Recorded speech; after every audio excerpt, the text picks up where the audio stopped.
Okay, so let's have a look at a few main concepts with maximum demand mitigation. So just first to understand maximum demand mitigation, some utilities compose their trailers of two parts, consumption and maximum demand. So normally about 50% of your bill would be for the energy consumed, and the other 50% would be for the power you used at once, your maximum demand. So if we look at consumption, that's measured in kVh, kilowatt hours, and maximum demand is measured in kVA or kilovolt ampere. Okay, so kVA is measured as the highest average peak power consumed during a 50-minute period per month. So the highest average power that was consumed at once for 15 minutes on average per month. So the more equipment the consumer puts on at once, the higher their peak demand for that month is going to be. So maximum demand could also be expressed as your peak demand. So in the beginning, it's reset to 0 at the beginning of each month. Then as you reach new peaks during the month, it's reset to that highest peak for that month. So it's not instantaneous, but the average over a 15-minute period. So startup currents like engine motor starting and so on doesn't affect it, but if the equipment is on for 15 minutes or longer, then that will all contribute to your maximum demand for that month. So this is a typical load profile of a commercial building.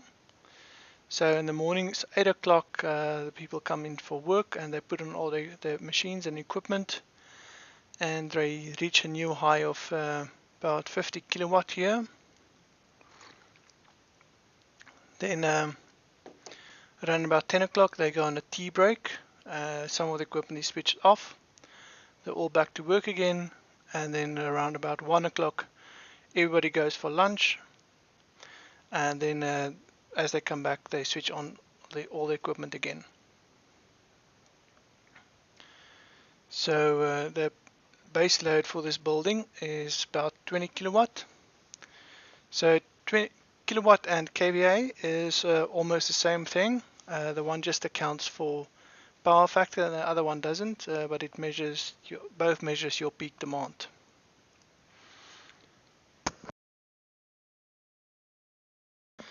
So if we look at this solar generation profile, 8 o'clock as the sun comes up it starts generating power, then as clouds comes over it reduces the power output of the solar plant, and that's why these gaps are there.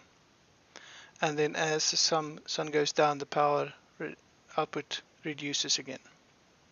Okay, so if we take our load profile and we overlay our solar generation profile, it will look like this. So it basically means all the power that's supplied by the solar power system is power that doesn't need to be supplied by the utility. So instead of the maximum demand being 50, the utility only supplies about the difference between 20 and 50, which is about 30. So that's why solar power can reduce your maximum demand. In the next graph, you will see what the result will look like on the guy's load profile after installing solar.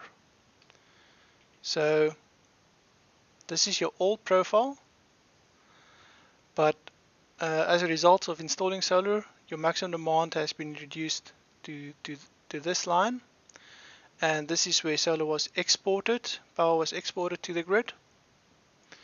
So you can see in the old profile they had a maximum demand of 55, about 55 kilowatt. Now the maximum demand is around about 35. So a 20 kilowatt reduction for that month.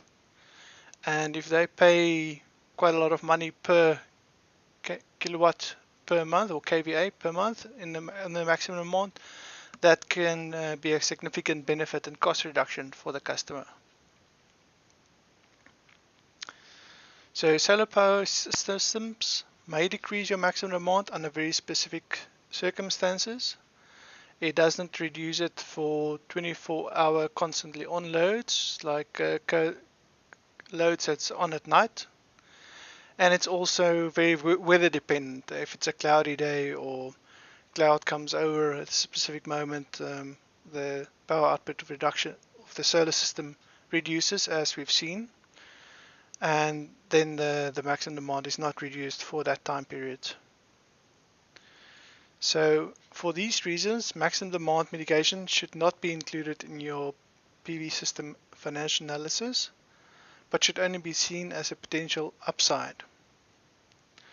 So because it's not reliable and intermittent, it's not a good idea to include it in your PV analysis, but it could potentially be upside for the client by reducing the electricity bill, by reducing the maximum demand for that month.